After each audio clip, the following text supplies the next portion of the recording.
up, guys and ghouls, and welcome to another episode of Fright Mic. I'm Liz. I'm Sam. And today we're starting a whole new month. A whole new chapter. One that we couldn't just keep in one part, so this is part one of our found footage month. There's too many good found footage movies. We can't just do one month. No, we can't. Absolutely not. So, this is part one. Part two coming soon. TBD. Yeah. In the future. But we wanted to start with a few gems that we love, know and love. Yes. And coming out of spooky season, I feel like these are the essentials? We're coming into mashed potato season. That's right. That's right. And, I don't know. Yeah, like found footage. Yeah. It's November. Has nothing to do with the holidays. Well, that's not fair. Because, you know, when you're with your family in the 90s, there was all those, you know, home videos. That's true. Everyone's recording everybody. Everyone thinks they're a rock star. Like they're the important. Giant cam, what were they called? They weren't camcorders. Yeah. Camcorders, but like before camcorders, like the ones that you put over your shoulder. Like the ones the fucking 70s film crews have. Yes. Like the news crews. Yes. Oh my god. Like the one from Summer of 84. Yeah. Yeah. I don't know what those are called, but I'm that years old. Exactly. But I remember them. Yes. Yeah. And those random home videos. I feel like we talked about this already. But like the random home videos that you find. Exactly. With like random shit played over them. Yes. Like home videos. And then there's like a game show in between that's recorded. My mom, she did. Oh my god. We would record all these things at her house. And there was one movie that we loved as children. And halfway through the movie, it cuts to live from New York. It's Saturday night. Some random episode. Sean Hayes from Will and Grace was hosting. I mean, just why? So yeah, I know those movies well. Of course. Because you want to keep the home movies, but then you have to like sift through all the other shit that's recorded over them. You want to record the soup, but you also want to keep the recording of your live birth from 1990. Oh god, please no. Ain't nobody want to see that. Alright, enough about my home movies and live birth. Let's get into our first movie. We're doing a fright fight between two gems. Very atmospheric. Two gems of a horror movie. Of a horror movie? Yeah. Of the genre. Let's go with it. We're talking about Creep and Creep 2. And we're going to start with Creep, which came out in 2014. Currently has a 6.3 out of 10 on IMDb. It has an 89% on Rotten Tomatoes. Solid. I know. This movie is well liked. This is like crazy because this movie is so simple in concept, but they did like so much with it. Yes. And like, I heard that apparently the script for the movie was just like bare bones. It was like, yeah, they were like, okay, they're gonna drive, okay, they're gonna do this, and all of the dialogue is improvised. Yeah. And I think they were workshopping it, and somehow it ended up turning into a horror movie. Thank God, because this is such a good, I mean, it's like unsettling from start to finish. Yeah. It has a workshoppy feel. Like, you could tell that these guys just like have a camera and they're like going for it. Yeah.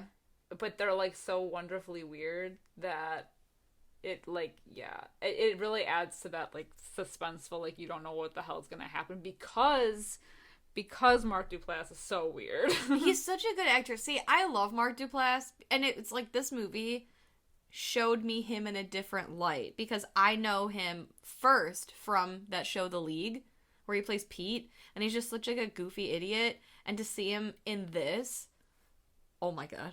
Like the range level of acting on this guy. Oh my god. Next level. Listen to my Chicago accent. Oh my god. Oh my god. Gilbert Gottfried? Yeah, don't say. Oh god. Oh my, yeah, but he's so good in this. Yeah. So unsettling. I'm not gonna name names, but we do know someone that's kind of like him. And I'll say that I feel like everybody kind of knows a person like him. I mean, not to this extent, like not a killer. Not that we know of. That we know of. But like someone that's just so out there and so like I said, wonderfully weird that you just like don't even, you're like, okay. They're their own category of person. Yeah, they're just very random and but we love them for it. But he really carries this movie. He is like such a gem. He is. I don't know. I feel like my taste in men is just all over the place. There are parts of me in this movie where I'm like, ugh, and then there are other parts where I'm like, oh, that's kind of cute. I got time. I got a little bit of time. I'd let him take me out for cocktails. He's just so polite and gentlemanly. He is, until he's not. Until he's not. I think it's the hugging. He's a hugger. He's a hugger. He is. He's a hugger. Well, on that note, let's get into it. Yes. Let's hug this movie, shall we? Yes. So we got our boy Aaron, who is one of only 2 characters in this movie. It's a small cast. Small cast. You could say it's a small cast. He is answering an ad for $1,000 a day for a videographer. He does not know this person. He is meeting a man named Joseph, who claims to be a cancer survivor, but now he has a brain tumor, and he has 2 to 3 months to live. And with a baby on the way, he wants to have Aaron kind of videotape a day in the life of Joseph, and, you know, a first bath, and he calls it a tubby time. It's weird, and like, so that's the premise that we're living under, that Joseph is dying soon, and he just wants to make a nice video for his soon-to-be child. But let me just start off by saying Joseph is a weirdo. I guess that's kind of rude to just say off the bat. He is a strange person. He's very, he's very huggy. And I love his athletic pants. Yes, he wears an athletic pant like no other. Athletic pants that we just like meet him in. We should also mention that his house is like in the woods, secluded in like the middle of nowhere. Yes. And in front of his house, in a tree stump, there's just an axe, just chilling. They do make note of that. So I want you to also make note of that. Foreshadowing. Yes. So, Joseph asks Aaron if he wants a sandwich, and I had to make a note of this because his pubes are out. Oh. So he's like, hey man, you want a sandwich? I can see your pubes. Like, I don't want a sandwich. But thanks. That was it. That was my note. Joseph asks Aaron if he wants a sandwich while his pubes are out. LOL. It's just awkward because, like I said, tubby time. So he's like, oh, my dad would give me a bath when I was little. He called it tubby time. So let's film a tubby time. And he gets naked, but we don't see anything. It's still awkward, and it's weird. It is, because Aaron's, like, filming the whole thing, and they just met. Yes. And Joseph basically tells Aaron, he's like, oh, we're going. We're just going right in, so get comfortable. And then, while he's in the tub doing this weird tubby time thing, he pretends to drown himself. And it's all to just eventually pop out and scare Aaron. Because that's another thing. He's big into hugs. He's bigger into scaring people. He loves pranks. He does. He loves to scare you. And that's a sign. If nothing else was a sign, this is a sign. It's just weird because he's, like, miming, like, bathing his non-existent child. It's weird. And, like, butt-ass naked in this tub. And then he just looks at the camera eventually and is just like, I want to end it all. I can feel the cancer in me. And it's just so bizarre. And then he just pops out of nowhere and is like, want to go for a hike? Yeah. This movie is so good because okay. If you haven't seen it and I don't know why you're listening to this if you haven't, but I mean, sometimes I do that. I like to feel a movie out if I'm unsure. I like to get an opinion. So if you're here for opinions, I feel like these movies are 2 movies where you really just have to watch them because as a play-by-play, it doesn't work that well because it just sounds like this guy is like sporadic. But which he is. He is. But that's what makes the movie good is his unpredictable behavior. He's so unpredictable. And you just have to watch it to just feel like how uncomfortable this really is. Yeah. This is where this movie is. Both of these movies are pure gold. They get a gold star on this. I think that this is the kind of thing that if you're too nice of a person, this is when there's, like, a downfall to that. Yeah. When you're too polite of a person, like, if you're in danger, or you, like, sense that there's danger, but you're too nice of a person to be like, to walk away, this is like the outcome. Yes, this is where you go bye-bye. The true terror. Yes. Speaking of true terror, this is where we meet Peach Fuzz. Peach Fuzz is a wolf mask that Joseph owns. Supposedly it was his dad. There's a whole song and dance that goes with Peach Fuzz that I don't know. I'm not going to sing it for you here, so, but you know it. You know it if you know it. He's out there. He's out there. He's something like, I'm as friendly, like, something's scary as a wolf, but I'm as friendly as a rabbit, or, I don't know, some stupid shit. So, like you said, he's like, you want to go for a hike? So, they're on the trail. Joseph runs away and jumps out and scares Aaron, like he likes to do. And then he's like, oh, you almost had a near-death experience. It's incredible, right? You look like you wanted to kill me. There's a Peach Fuzz inside you yet. Weird. Weirdo. You're weird. You are weird. You are being weird. And I feel like this is at the point where he behaves even more strangely as, like, the night goes. Because then he starts talking about, like, was there any part of you that thought that maybe you were in danger or something upon approaching my house? Because of the axe. Yeah, because of the axe. He's like, did you see the axe? Like, did you think there was a little bit, like, did a little bit of you think that there was a chance I would have killed you with that axe? And he was like, well, I do now. Right, well, shit, if I didn't then, I definitely do now. And then it starts to take a romantic turn.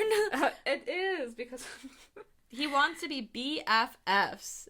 And they're on the hunt for this, like, magic lake or something. It's like a spring with a heart-shaped yes, rock. Yes, it's just shaped. So cute. Yeah. And Joseph carves J and A into the rock. See, that's with a heart around romantic. It. Yes. BFFs. And then they wade in the water together. Yep. And then they leave to go get food.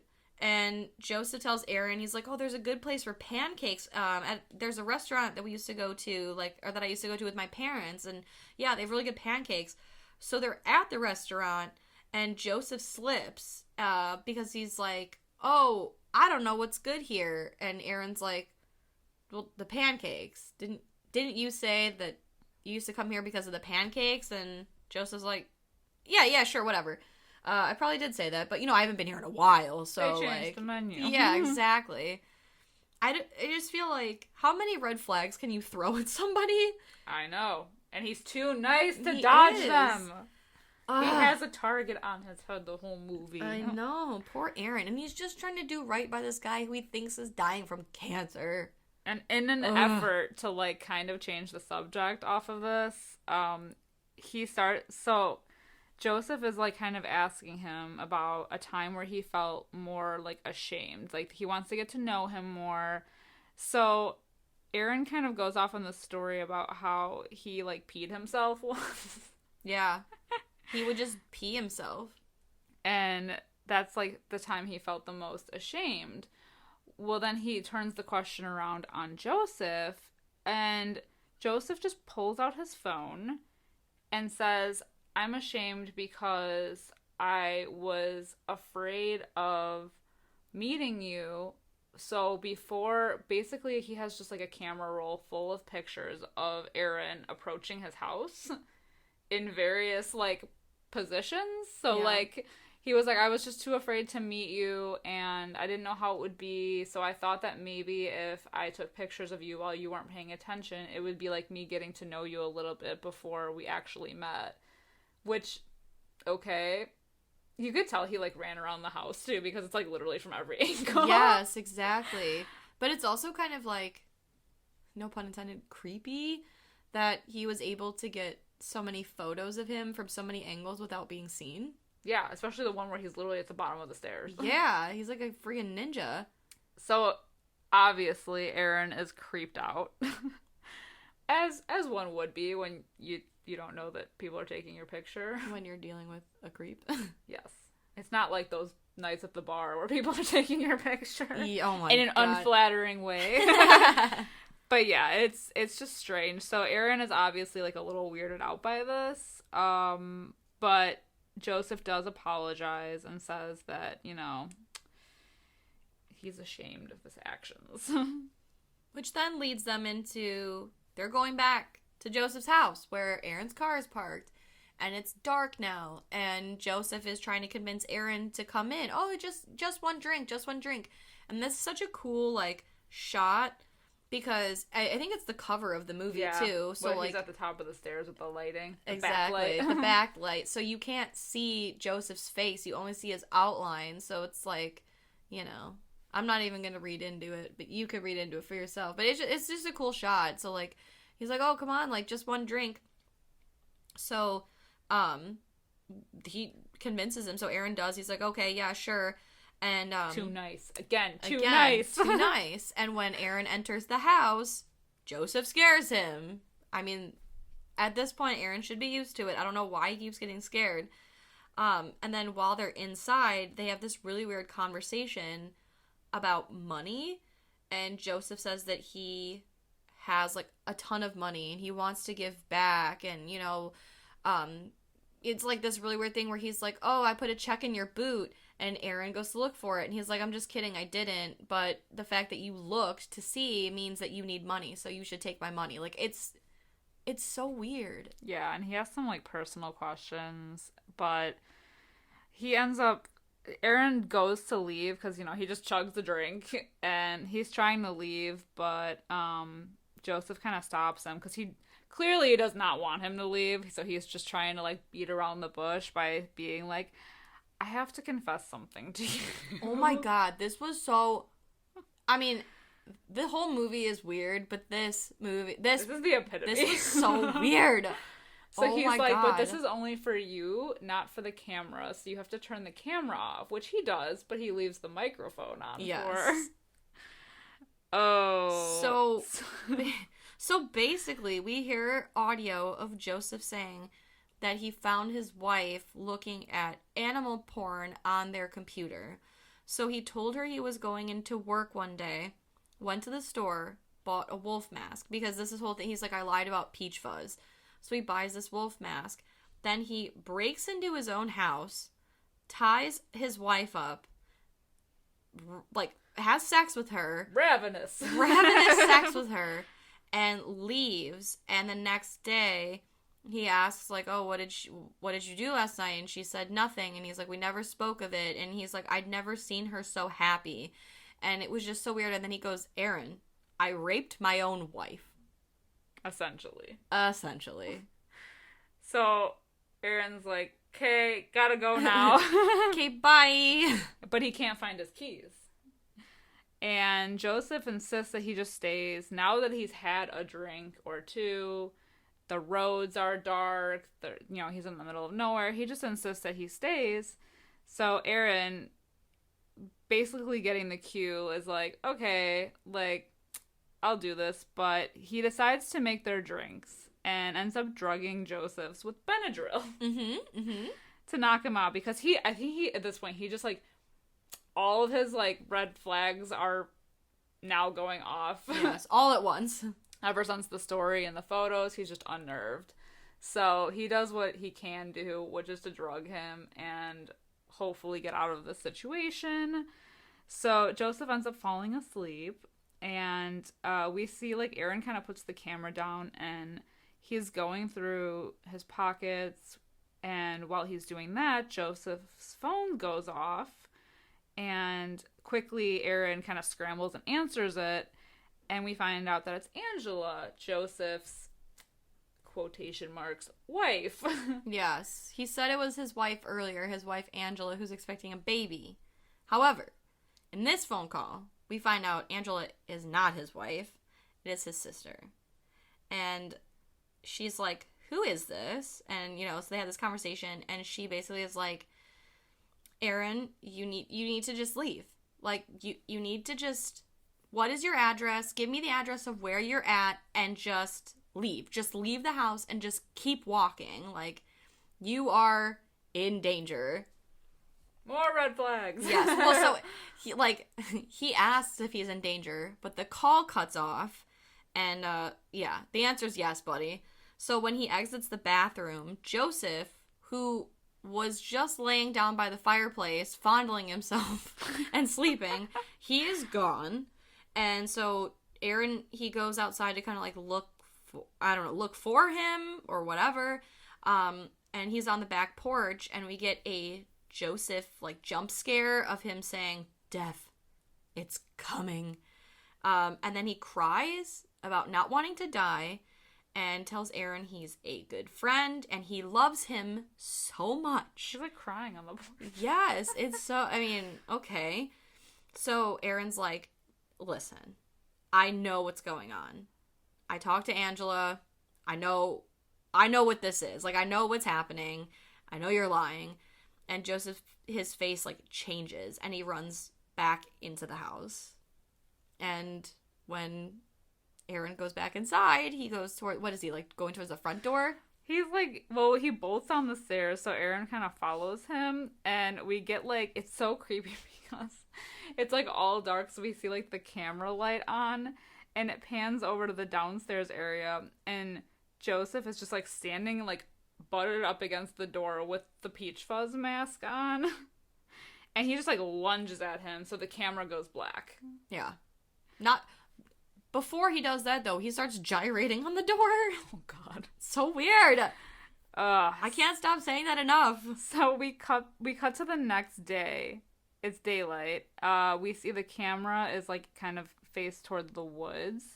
We see Joseph dragging 2 giant garbage bags, and he picks up a shovel and just starts burying these bags. So we're like, oh, Aaron's got to be in 2 of those. Yeah. Parts of him. But then we cut to Aaron, who's actually very much alive.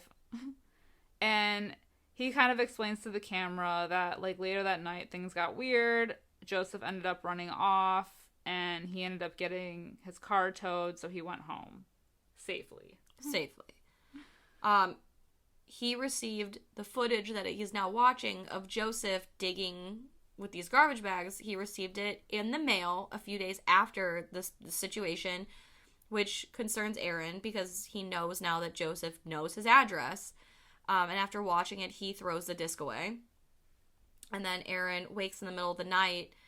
He turns on the camera and he's explaining a dream that he had of him and Joseph wearing Peach Fuzz masks in a hot tub. And then Joseph gives him a tubby time.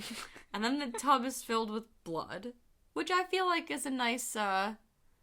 It's a nice storyboard for how this movie goes. For how weird it is. Yeah, it's a nice, little...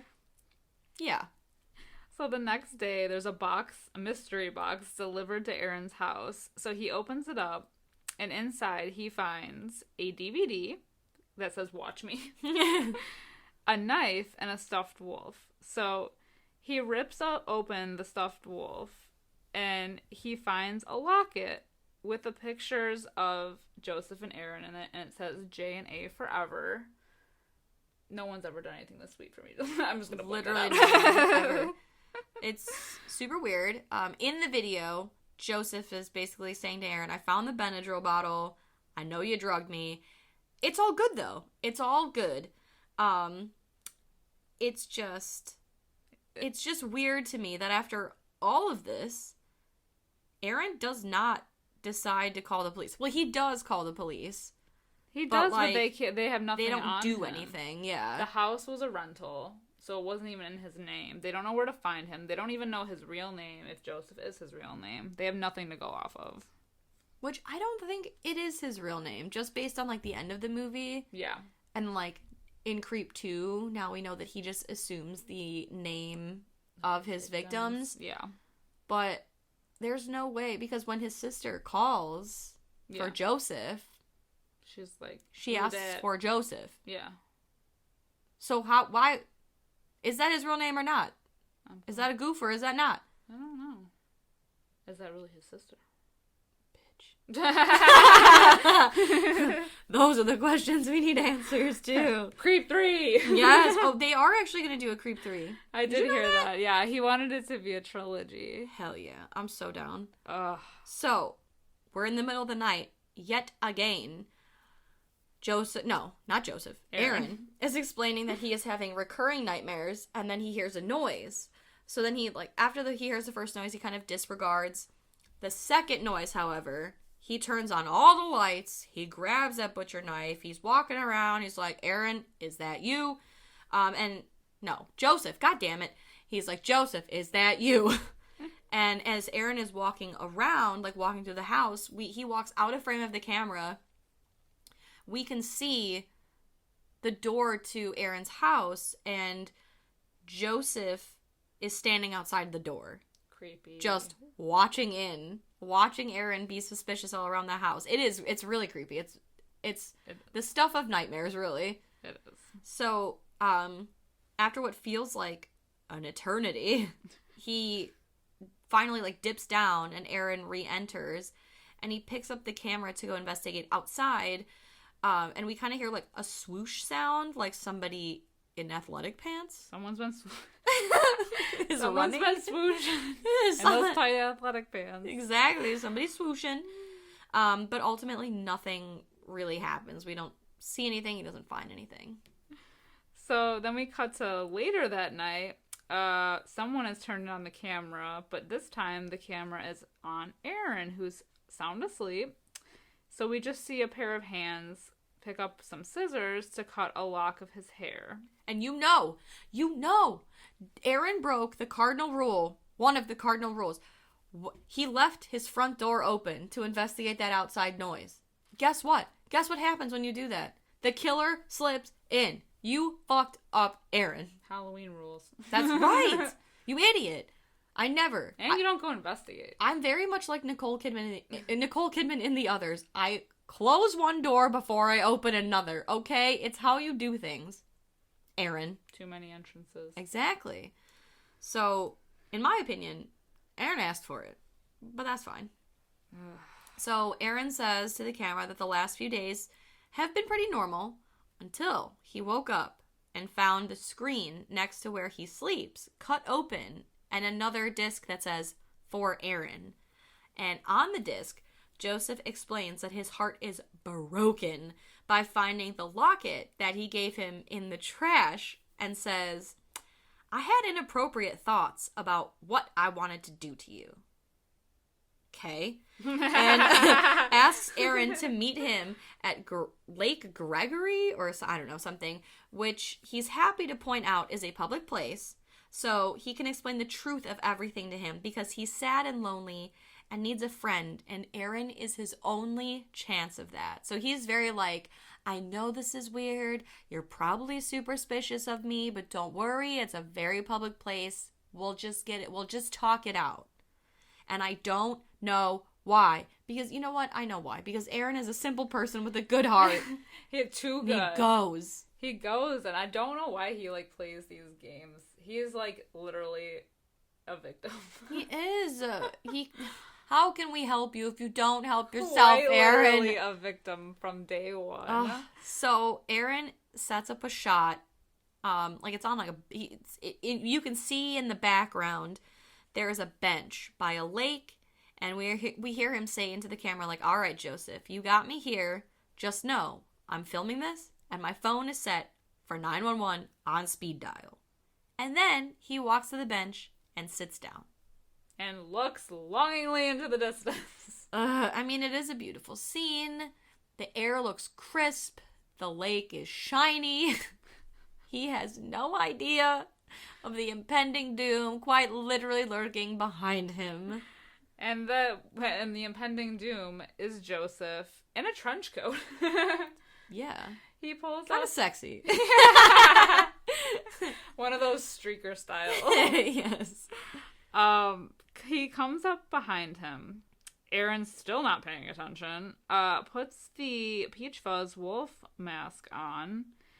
Pulls out an axe and just nails him right in the head with it. And you hear just the thud. The crunch. It's so sick. Every time I watch it, I'm just like, oh. I do notice there is no blood splatter, which wasn't in the budget. Yeah, really. But I mean, hey, the crunch was enough for me. The crunch was definitely more than enough. It's disgusting. So anyway, R.I.P. Aaron, you had it coming the whole time. You did. You had a good heart, but not a good head. No. So the tape then pauses, and we find out that we were actually watching along with Joseph who is now speaking to Aaron, like, posthumously, essentially, He's saying... like lamenting. Yes. And he's like, every time basically Aaron is like, Joseph says, every time I watch it, it gets better. But why didn't you turn around? Because you believed I was good, no matter what I did to you, and that's why you'll always be my favorite of them all. Of them all. And then the video concludes. So, like, basically after he says, you're my favorite of them all, we see that Joseph has a hefty collection of tapes and DVDs, all with, like, names of his victims. So he's been at this for quite some time. And basically the movie concludes with Joseph answering a call as Bill, and he's setting up another meeting as he puts Aaron's tape away in his collection. Damn. Yeah. That was some shit. That crunch. Oh my god. I can never get over the crunch. Though. I can't get over the crunch. This movie is so crazy. It's like a dark comedy. It is a dark comedy. It's a dark comedy that was unexpected. I laughed. I didn't cry, but I cringed. I cringed, yeah. Mm-hmm. Only because it's like a socially awkward nightmare. It is. I feel like my skin is crawling the whole time just from, like, secondhand cringe, you know? Like, yeah. Get out of there, dude. Get out of there. That's literally what it is. I think it's, like, more than anything, it's a horror movie for socially awkward people. It is. Like myself. Oh, God. Because it's, like, one of those situations where, like you said, if you're too nice of a person, by the time your red flags go off, you're already too late. It's too late. But, like, also... there are just weird people, like that guy that we know. Yeah. That's similar to this guy. And I never, like, you know... what do you do? You don't even know how to act. Right. Because they're just so weird that you just don't even know. But Right. you don't want to be rude. The same feeling I get watching this movie, not to, like, the extreme of it, was, so, okay, like in Mother, how, you know... it starts off with, like, that feeling of, like, oh, these people are really rude, and they're just, like, but you want to be nice, you know, like, the people that go into their home to, like, kind of invade, you know, they're just kind of, like, rude people that are very just, like, in your face and whatever, and she's just trying to be, like, polite, and it gradually gets, like, to that crazy point. Well, this isn't that extreme, but it's like the same idea. Yeah. Where you're just like, you're too nice, and because of that, you're you're asking take for advantage it. of that. Yes, they walk all over you. But the thing that makes this movie is that it's like so plausible to me. Yeah. Because I like feel like I know people like this. We not do. like serial killers, hopefully not, but like the fact that, you know, that's what makes it so hard, because weirdos. the whole time you're watching this, you're like, there's an axe in his front yard. And then he says, was there a part of you that thought that I would kill you with that axe? And then in the end, he did kill him with that axe. right. But he's so, like, awkward, but then you're trying to be nice. And he's not doing anything that's, like, for the Dangerous, most part, per se. yeah, like, you would never think, like, oh, I'm in danger. But also, there's so many weird things that you'd think, like, this could lead to danger. But we know people like that, and I never, like, you know, you feel awkward, but I never had those flags go off, like, oh, I'm in danger. Yeah. So, can he be fully to blame? It's more like an unsettling feeling. Yeah. I guess. It's one of those trust your gut things. Like, if somebody had ever asked me, oh, that axe, did you ever think for a second I would kill you with it? I think at that point I would be like, you know what, I think we should cut this day short. Yeah. How about that? But that's the thing. And you can tell that Aaron has those feelings a few times. Like, when he's like, after he finds out about the photos, he's like, well, I'm going to be hitting the road, you know, and he had the perfect out. He was like, it's getting dark. Yeah. I need to drive home. And he was so close to getting out, and he just couldn't do it. I know, he just couldn't do it. He couldn't. Ugh. He was too nice. He was teetering on the edge of getting the fuck out and being smart and being polite. Right. Being nice is a detriment. It is, and it got him killed. Exactly. Axed. You got axed. That being said, what would you rate this movie? I'm going to give it a 4.5 out of 5. Yes. Yes. I really... really enjoy this movie. I don't know. It's almost perfect to me. It's almost perfect. There's a lot of things I like about it. I think they do a lot of creative things with it. It creates anxiety almost out of nothing. You know what I mean? Like, yeah. With very little. Yeah, exactly. That's exactly. why he makes this movie. Mark Duplass, like, makes this movie. What would you rate it? I give it a 4 out of 5. Okay. Because I think it's unique, and it kind of almost, like, revived the found footage era. Definitely. Like, all over again, you know? It's a good take on it. It does a lot with so little. Exactly. All right, next on the chopping block. See what I did there? Creep 2, which came out in 2017, currently has a 6.4 out of 10 on IMDb. Get this. It has a 100% on Rotten 100. Tomatoes. 100. And a well-deserved 100. I'm going to tell you right now, this is my favorite of the two. Oh, yeah. Definitely. Yeah, for sure. So. Have we ever had a 100%? I believe this is our first. Is it? It is. Oh, sure. Okay. Yeah. So, here we go. This is it. Our lovely Joseph is back again. But this time, he took on the name of his victim from the previous movie, Aaron. Yes, which is going to be very confusing. So Joseph is Aaron. Yes. So from here on out, henceforth, Joseph is Aaron. Mark Duplass is Aaron. Luckily, there's still a very small cast of just Aaron. And we meet our new potential victim, Sarah. Yes. So the movie starts with who we think is going to be our main character. His name is Dave. He receives a package, similarly to how Aaron did. He freaks out and he calls a friend. And we don't hear the other end of the conversation. We just hear Dave's. He's like, hey, there was a DVD sent to me. It's really weird. This shit's freaking me out. He answers the door and it's Aaron / Joseph. Joseph? / Joseph. Yeah, so Dave shows him what he received and Aaron says, oh, someone sent you a stuffed wolf? Weird. And there is the whole way we're seeing this is it's still found footage. There's a camera inside of the wolf, and that's how the shot is being, or like the scene is being shot. He tells Dave to call the police. Dave offers a drink. He gets a beer, and while Dave is up getting a beer, we get Aaron waving to the camera. So he is well aware of it. He's obviously. up to some shenanigans. Yes, he sent it. I also like the role reversal that he came in. Like, you could tell he got bored, like, playing what he did before, so he's switching it up to be the friend. So he decides to move the camera to where he can see, or like the camera can see both of them sitting at the table.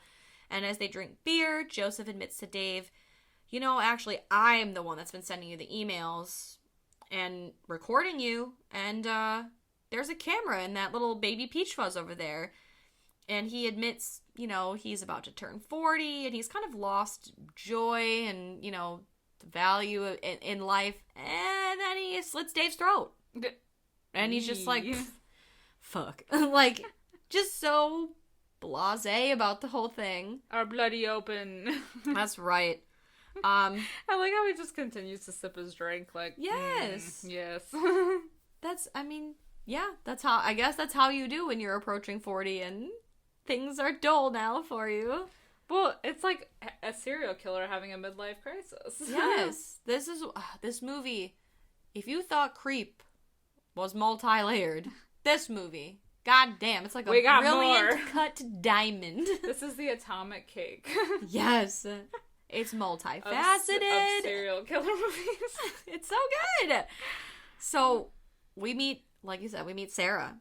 She is the host of a show called Encounters on YouTube, where she answers personal ads to expose the person underneath, all while, you know, filming this for YouTube. And the whole point is really just to dive in and get a closer look at all those weirdos out there.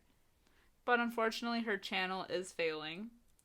And she is kind of, like, about to, like, wash her hands in the whole thing. She just wanted to, like, kind of expose these people in a good way because she wants her to connect with weirdos. Yes. So, like, you know, the people that want to be treated like a baby or whatever. So, because of her failure, she was gonna give up until She finds an ad online randomly for a videographer, $1,000 per day. All it says is that they are looking for honesty and bravery, and also it's a plus to be a fan of Interview with the Vampire. That made me laugh so bad. A fan of Interview with a Vampire is a plus. Fucking dead. And then it says, let's get deep together.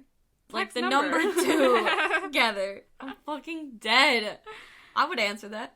So she texts the number, obviously intrigued by this very, like, sketch ad. So she texts the number and says that she's interested in the job. And the first thing that he replies back is, do you scare easily? To which she replies, no. So they decide to meet up. And she drives to the woods, again, in the middle of nowhere. Mm-hmm. Not the same house, though. No, different house. With a cool hobbit door. Definitely. And when she enters the home, we get our first jump scare with Joseph. I'm going to do that. I'm going to do that the whole time. It's either Joseph or Aaron. Yes, Joseph Aaron. He turns a blender on, but she does not scare. And he looks very different now to how we saw in the open. Rough. He's looking crazy. He has a full beard stash. He has a ponytail, and yeah, and he's going by Aaron. So he's a whole new man. He has a patchy beard, which, you know, we'll get to, but she asks like what his story is, and he's like, well, I'm a serial killer, but yeah, he says he's a serial killer, but prefers the term killer? Yeah. Something like that. He's killed 39 people. He loves it. But since he's turning 40, he's getting, and I quote, midlifey. I've been midlifey since I was 19, so I get it. We're still midlifey. Yes. We're not even midlifey. That's right. But he's lost himself. Yeah. And he wants to create a documentary on him essentially being this prolific serial killer that nobody knows about. Yeah. And he won't kill her. He says, I need you to make this piece of art for me. And he promises not to kill her because that would be counterproductive, as he says. Yes. And he wants to reveal himself. So, wanting these views for her channel, she agrees. She doesn't really truly, at this point, believe he's a serial killer. He also, I must point out, he says he's not going to kill her for 24 hours. That's true. He does say for 24 hours. Mm-hmm. So she agrees to this. And he immediately shows her the original video from the first movie of Aaron. Our boy Aaron. Of our real Aaron. Sitting on the park bench getting axed in the head. Interesting start to the session. So he's like trying to get a reaction out of her. And she's just kind of like seemingly unaffected. She's just kind of like, well, that was weird. Which I feel like for him was like, I don't know. I feel like his reaction, like he expected more. Like I think he wanted her to like bolt. Yeah. But because she was just like, okay. Yeah, she's like, that's interesting. And he was like, okay, I have to like out weird this moment even more. Then, well, out weird he does. This movie out weirds the first movie by a whole penis. A whole ass penis. So they then decide, well, you know, because Aaron/Joseph says, well, you know, I think we should get naked in front of each other. Because honestly, that's the whole thing, is every time a man and a woman get together, they're, you know, whether it's at the forefront of their mind or not, they're always thinking like what the other person looks like naked. So we should just get that out of the way, so that way we know, and then we don't have to think about it anymore. So then he just gets naked and we get a full dong. Which this is interesting. I noticed this. CGI dong. They lengthened it. So I noticed, so she's shooting him and he gets fully naked, and in shot is him, just like his full body. He is fully naked. We see his whole body in the shot. So he also has like crazy tan lines, but that's beside the point. So then she's like, okay, it's my turn. And he's like, He's surprised. Okay, yeah. He's genuinely surprised that she's going along with this. Yeah, so then she takes her shirt off, which she has hairy armpits. I will say that. I'll say that. But it's interesting to me because when she gets naked, we see her take her shirt off and we see her tatas for like half a second, but we know she gets fully naked, but he's filming now and he only focuses on her face. So the only thing that's in frame is her face, which is so interesting to me, the difference in shots. Yeah. Because she's just doing this. She's like, okay, let's do it. But I feel like him zooming in, like, he wants, like, her face. He wants the emotion. Like, and that's he's all. not in it for the nudity. Right. So, very interesting. So she steps away for a minute, kind of goes in the bathroom to, like, collect herself, and is basically talking to the camera, saying, like, okay, Sarah, all of your red flags have been raised. What are you doing? But then she realizes, like, I need this. Like, I have to do this. Like, you're like, I'm 90% sure that he's not actually a serial killer, and this is so interesting, and I need this for my channel. The things we do for our channel. I know. The things you do for a few viewers. So she decides to stay. So he tries to scare her again. Yeah. And it does not work. Our prankster Joseph / Aaron. Yep. And he's surprised. He's like, really? Oh, okay, shit. She does point out that he does have a missing patch from his beard, and he kind of like brushes it off. He tries to scare her again, and still nothing, which he is still genuinely surprised about. He's like, really? Like, I'll get you at some point. Right, he is really trying to get her, and nothing. So then Aaron is driving. Well, they are driving together, and I think Aaron's driving. He's driving because he's wearing the mask. Yes. Our Peach Fuzz mask. Peach Fuzz is back. And he says something about, like, they're talking, and he says something about snuggle fucking her head before they head out on the trail. I just had to write that down because I've never heard the term snuggle fucking before, and you haven't been here it is. Since? Yeah, here it is. Hasn't left my mind. He's just trying to weird her out, and she is just not biting. So they go to the woods so that he could have this, like, divine shot of him. I don't even know what he's doing, but he's looking for a river, which ends up, they find, like, a little creek that was once a river that's all dried up. So he has, like, a meltdown. Yes, it is full Hollywood diva. He wanted to have, like, a moment to, like, talk about himself, I think, to, like, start his revealing himself process. Oh, yeah, because doesn't he say, like, his whole plan was he was going to talk and then jump into the water and be, like, rebirthed or something? Like, he's rebaptizing himself yes, or something. Something fucking weird. But the river's dried up, so he pouts. Literally pouts face down in the ground. Yes. I just love that, like, so their solution is he's going to sit in the water. And I like that at first he's doing this weird, like, motion with his arms, like, where they're kind of up, like, chest level. And he's moving them like they would be moving in the water naturally. And she's like, what are you doing? You look dumb. Right. And he's like, oh, well, I thought, the CGI water. And she's like, no, we're not. Don't do that. And he's like, oh, okay. And every time they try to film something, shit goes wrong. Like, there's birds chirping, and he's threatening them. He's fucking threatening these birds. I'm so fucking... Oh, I love it so much. This shit had me ruining his laughing. Moment. Huh? They're ruining his moment. Yes. All he's trying to do is get this one monologue out, and he can't do it. No. I just love that he asked her at one point to, like, fix his ponytail, and she just, like, fully takes it out. He's like, oh, you're just... Oh, okay. We're going for it. Yeah, we're going for it. So after his pouty fest, they kind of go to later that night where Sarah's kind of, again, talking to the camera, saying that he's not really talking. He had a meltdown, and he's just sitting in a hot tub, blasting music, and not a whole lot is going on. She basically says, like, she knows that he needs space, but she cannot resist the story, so she is going to still pursue it. She wants to, like, poke the sleeping bear. That's right.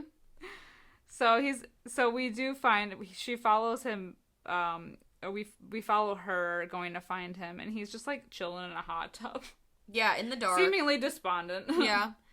And, you know, in the first Creep, we got that story of Aaron raping his wife with the Peach Fuzz mask. And in this one, how could it be a Creep movie without us getting another weird Joseph Aaron story? A backstory. A backstory. He tells Sarah that after a night of partying with an obscure band, a stranger picked him up, beat him within an inch of his life, and forced him to dig his own grave, telling him that he's going to bury him alive. But Aaron killed him. And says that, like, he laid next to his body all night naked. Communed naked. Yes. And his spirit took over, which is where his beard holes come from. Because it's trichotillomania.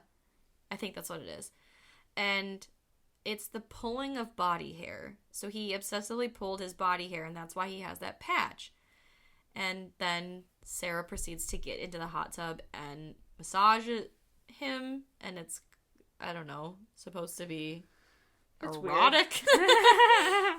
It's so weird. Weird. It's like a tubby time, kind of. Essentially. So she gets out, says she's gonna go shower. So now he takes the camera while she's in the shower, and he gets like, it's like he's trying to like mess with her. So he goes into the bathroom. Now at this point, I'm like, okay. Like, the first time I'm seeing this, I'm like, is he actually trying to, like, psycho her? Yeah. But he goes into sneaks into the bathroom with the camera and goes to, like, rip open the shower curtain and has, like, a knife in his hand. But she ends up scaring the shit out of him instead. I love it. And he gets scared. He got. He got. And her face is all taped up, so it's, like, all crazy looking. And she, like, pounces on top of him. And, she asks how he feels, and he screams, and then she screams, so then they're screaming in each other's faces. And it's a great time. They're getting along. They're getting along just fine. Famously. I love it. And they do some late night wood chopping. Yes. Amityville style. It's crazy. They also, I think, are playing hide and seek in the dark outside, too. Yeah. Where Sarah gets him again. She scares him again by banging on a window. And then their hide and seek. Yes. I love it. I am a huge advocate of hide and seek in the dark. I used to play it all the time until I got too scared to do it. That's true. That's just scary, okay? It is. The dark, it starts shape-shifting on you, and then your mind, it just wanders, and And being in the woods is, like, even more terrifying. Exactly. Because killers. And bears. Yeah. And bears. Yeah, exactly. So they end up, like, back at the house. They're kind of chatting a bit, and he basically says that he knows that she lied to him about who she is and what she does for a living. She claimed when she got there that she makes her money by doing, like, wedding videos or something, but he knows that that's not true. He knows about the Encounter show, so he's been digging. Mm-hmm. He's got the full scoop. He's got the 4-1 Uno on Sarah. But this is all crazy too, because like it was right around this time where, you know, like in the first one, there's like that turning point where like things start to turn. It's around this time because he's being really weird. He's got the 411. He lets her know that he's got the 411 on her, but again, he's not mad. Like, it's stuff like they're playing pool, or like when they were chopping wood, and he's like, oh, is there a part of you that thought I would ram it in your face or whatever? And she's like, well, sure. And he goes, well, that wouldn't be, you know, then we couldn't have any fun. Or like they're playing pool, and he says something weird about like, oh, when you came in, did you think I was gonna kill you with the blender or something? And she says something, well, you promised not to kill me, but only for 24 hours. And he's like, why would you bring that up? You know, like, he's just weird. He's being weird. It goes from fun weird to, like, creepy weird. Yes. So, again, like, he's like, oh, I don't know, like, I know about everything. He even knows about the knife in her boot. He almost kind of, at this point, has a little bit of respect for her, though, because he says, like, you gave me some of the truth, but you twisted it. Twisted facts. Yeah. You know? So he, like, kind of has that respect of, like, you didn't give me everything, but, like, enough. Right. And so then he asks her if she thinks that he's actually a killer. And she says no. Yeah, she's straight up like, no, I think your stories are ridiculous. So I don't believe you. And she's like, why would you have me, like, you basically had me film your confessions. Like, why would you do that if you were actually guilty? And he tells her, well, you're not going to go to the cops because tonight you're going to kill me. Hey. Fun. I love that. So he proceeds to then put the mask back on, and he hands her an axe and says, I want you to chop my head off. And it's funny because he puts the mask on. He's like, it takes, like, it's not me you're killing then. Like, it takes the Joseph Aaron out of it. Like, go to town. Oh, yeah, make sure you get right here because that's a nice clean cut. Yeah, just right hack away. And, of course, she won't do it. And so he decides, okay, backup plan. He gets a noose and climbs to the top of his loft and is kind of talking to her at the top. Ends up jumping and scaring the shit out of her because it looks like he's hanging himself. And the rope snaps and he's fine. But Sarah is like beyond pissed at this point because... like, he had gone too far. Yeah, like, for her. Who wouldn't be, like, yeah, pissed? And this is the first time I think she's actually genuinely scared. Yeah. She's, like, not speaking to him. Yeah, she says, like, that was fucked up. Like, she's putting her shoes on, getting ready to leave, like, genuinely pissed off. And this is where Aaron kind of apologizes, and he says, I really like you, and I wanted us to connect. He says... I'm not a murderer, but he is a sociopathic, pathological liar. So, already we're like, so you're lying about that. Exactly. Yeah, we know you're a sociopath, and we do know you're a liar, because you are a killer, but she doesn't know that. But she does forgive him. Yeah. And then he admits that, like, oh, well, I was trying to make a connection with you, so he didn't actually try to kill himself. He was wearing a harness, so he never actually tried to hang himself. But yeah, Frank so like gone too far. Yeah, he basically was like, I'm trying to connect with you, and I'm just trying to give you the best episode of encounters that you've ever had, and that kind of like helps her calm down a little bit. So they decide to play a game. 2 truths and a lie. Yes, they play this game, and he admits that he's never slept with a woman before.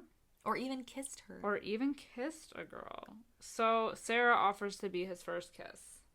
I thought it was so cute, though, because then they kissed, and he was like, that was cool. What a dork. I definitely didn't think that about my first kiss. I was like, that was fucking weird. Yeah, so we then cut to what Aaron says is the climax of this episode. And he takes her to the middle of the woods, says he has a surprise for her. He's like, I want you to, like, close your eyes. And she is like, hell no. Hell no. At least somebody's somewhat intelligent. But he does give her a locket. The same locket that he gave original Aaron in the first movie with the J and A.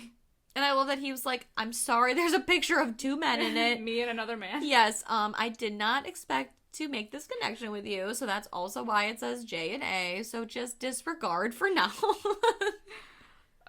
So we then pan over, and he's like, I want you to turn around and look at your surprise. So the camera pans over. Now, mind you, it's pitch black out. So the only light that's shown is from the camera. So we pan over, and there's a hole in the ground. A grave that was dug with the shovel right next to it. So then he says, well, when I fell on top of you earlier, I got your knife. So he's holding the knife. So she's unarmed. And I like that he takes the camera and gets her reaction. Yeah. Like, he takes the camera away from her, so now we're seeing from his viewpoint of her face. And her just, like, kind of, like, that oh fuck moment. Exactly. Like, you've gone too far this time. Exactly. So he takes the knife, and he stabs himself. Like 4 times. Like 4 times, like in the stomach. He tells her the plan is that they're gonna stab each other and fall in the grave like Romeo and Juliet. And she's like staring at him like, Fuck no. How about that? How about that? Fuck no. He gives her knife back, though. He does. And then she runs, and he chases her, and she disappears. And so he's, like, looking for her. So, again, they're playing hide-and-seek in the dark, but, like, this time for reals. For real, for real. She pops out at him and knocks him down, but unfortunately it is not enough because he gets up and tackles her, and it looks like he stabs her a lot. We hear a squish. Yeah. There's a lot of squish. Several squishes. We don't see it. Like, it's obstructed by, like, a log or something. A bush. I don't know. But, yeah, it sounds brutal. Yeah. There's that tussle. And then we cut back to the hole that he dug. And we see Aaron dragging Sarah's body into the hole and throwing her right in. So he climbs out and crawls over to the camera and just kind of says, like, I don't think I'm going to be the one that's going to die tonight. And, you know, he's, like, going on his whole monologue. He's like, I kind of feel bad about it, actually. Yeah, because they were having a good time. But, you know, he's like, I feel like I'm Stella and I got her groove back a little bit. Like, you are an inspiration. What he needed. Yes. But while he's doing that, we see behind him, Sarah is crawling out of the hole. So she is alive and not well, but okay. And she sneaks behind him with a shovel. And very reminiscent of the ending of Creep 1. Whacks. She bashes his head in and she runs. And you see the schwack on the head. And it looks... Well, I mean, it doesn't look like axe in the head painful, but it looks damn near close. There was blood in this time. There was blood. There was a squirt. They upped the squirt. Ew. They upped the budget for a squirt. There was also blood in the beginning, though, with Dave's throat slit. Oh, that's true. They had a 2-part splatter count. They had a blood budget. I love it. And we love a blood budget. Yes. Our kind of like our last little shot is of we see Sarah walking in the streets of the city. She's not holding the camera though. Someone's holding the camera on her. Definitely watching from afar. Watching from afar. So we see them following her. She's sitting in the subway, on the train. She's got her headphones in, but she's just kind of like looking off into like oblivion. Yeah. As you do. And we hear whoever's holding the camera, they're whistling the wolf song, the Peach Fuzz song, you know, like, but I'm as friendly as a rabbit. That whole thing. So we know now. If we didn't know before, we know now it is Aaron Joseph who has the camera. And while he's whistling, she glances, like, first, like, right past him, but then at him. So, like, she makes eye contact with the camera. And as the panic, like, sets in her eyes, the credits roll. Ooh. Crazy. Setting us up for Creep 3. Crazy shit. Oh my god, incredible! The thing is that the first film feels a lot creepier because, like, of the way that he acts. Like, that low-key, like, terror that we were talking about. But in this one, I feel like it gives us a little bit more because it gives us more of, like, his psyche, almost. Like, he still maintains that, like, what will he do next? But it's a little bit more comical, I feel like, in this one. And you get, like, that extra layer of almost, like, a romance that kind of throws the wrench in everything. So it also makes you wonder, okay, he's kind of met his match. Because I love this movie so much because you get a more complicated relationship because now, it's a woman. So there could be feelings involved. And sometimes we do get that vibe that there's feelings involved from both sides. So, like, and she's also kind of acting just as crazy and erratic and sporadic as him. So then, like, I remember the first time I ever watched this, I was thinking to myself, like, oh god, like, is she like him? Like, did he Are they gonna unintentionally turn this around? Right. Is she gonna be the creep? So in that aspect, it's so good that this one, it is more comical and it doesn't feel as, like, atmospheric in a way like the first one, but it does still keep you, like, tense and on your toes and just hella confused the whole time. Yes. Because you don't know at what point he's gonna snap and just do something unpredictable, you know? And does he, like you said, with the romance thing, like, does he really like her enough not to kill her? Like, is this something, like, a tale as old as time? A part of me did think the first time I saw this that it would turn around and have her be, like, this, like, actual psycho. Me too. That would be interesting. I'm not saying, like, it would make the movie, like, better or worse, but it would be an interesting thing if that were to happen. But I'm almost glad they didn't do that, because I think that's what a lot of people are like, oh, she's also, like, acting crazy. I bet the twist is. So the fact that they still kept the twist, like, nope, actually, he is a psycho, and that's You're never just gonna change. another one of his videos on a shelf. Exactly, but he's trying to, spice it up because he's in his 40s now. And he's having his crisis. He's feeling midlifey. But I like that we did get more depth from him in this one. We got another story. Exactly. Whether or not it's true. See how it came to be. Yeah, that's true. Because the first one wasn't, so. Yeah. That we know of. I mean, who's to say he didn't rape a woman, just not his wife? Yeah. We don't know. But yeah, that's the thing. He's a pathological liar. And he's a psycho. So you can never... proclaimed. Yeah. The only thing you can trust is that you can't trust him. Exactly. So there you go. So I like this one more because of that. Yeah. All of the, like, the added depth and everything, and, like, the humor, the dark humor. Of course. So I'm giving it a 4.5 out of 5. Woo! Yes. How about you? Well, I do like this one more. So I'm giving it a 5 out of 5. Hey. I agree with the Rotten Tomatoes. I think it's a perfect movie. I really wouldn't change anything. Yeah. At all. I wouldn't either. Yeah. It's perfectly well-rounded creepiness. I heard it had the same concept, like same bare bones script. I thought it was interesting though. They put that like trichotillomania in there about him like picking the hair out of his beard, but apparently Mark Duplass like messed up like trimming his beard, and so they wrote it into the script that improvise. Yes. Or even improvising their mistakes. Yes. That's what being creative is all about. That's true. I love it. It makes you wonder how they're going to set up Creep 3. I know. I'm like, very what they're excited. Gonna do. I feel like they have to do something because, like, so I'm sure that when people heard about Creep 2 coming out, they were like, okay, like, the first one was good, but, like, what are they going to do that's different? Now I feel like for Creep 3, they're going to be like, all right, but what are you going to do that's different? See, you say people, I am the people. Use the people. I am those people, because I loved Creep. And then when I heard they were doing Creep 2, I was like, okay, how can you possibly top that? That was, like, a friggin' perfect movie. And then Creep 2 happened, and I was like, nope, this is a perfect movie. Oh my, this is one of those rare moments where, like, the sequel is better than the first movie. Yeah. But it makes me, because they were able to pull it off and make the sequel better than the first, I mean, I'm not saying that the third will be better. Maybe. I'll eat my words on that. But it gives me faith that he could, because Mark Duplass is such a creative person. Yeah. That they could pull something out of their hat make it better. I'm hoping it's going to get better. I'm hoping it's not going to go the way of Cloverfield, because Cloverfield 1, people either love it or hate it, I feel. Cloverfield Lane, you can't fuck with it.